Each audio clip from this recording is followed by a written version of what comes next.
Harijan Panchayat Komiti HPC haka arpan riutring nailar kalakarpat ya ka sorkar jela bakan penjalan biang ya ka jing aipor ban jubab haka bayade baka blueprint ban penkan rea ekilais pak sapu ar ying na pot them metor them yo maulong. Kania kalawan long ru hadian baka jing aipor bakat san singi jong ka sorkar jela ya ka HPC bakan aya ka rai ka bakat du halor ka jing temu kalakut no henne ka singi ningkong. Ha ukurwa Secretary ke HPC Gurjit Singh ulaong hadir nga jingalang ka badangsyen na kalyang usimbut menteri rangba ka jela ula ajeng mut baka komiti kan aya karay ka bakhaddo hapo jong ka artayo Henry na kalyang ka Harijan Panchayat Committee kalapan pa baka ka jing aipor kadang kandiat eki namar bakin ha banyamir jing mut bat ki bor bahalor jong kinong shnong sik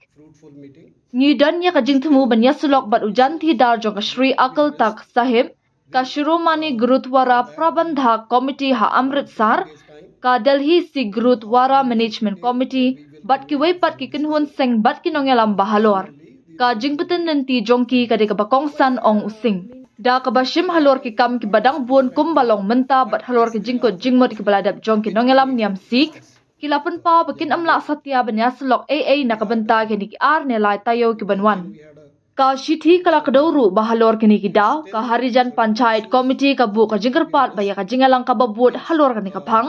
deban penlong hakatayo ka bakhatdu jong upanay nailur ubanwan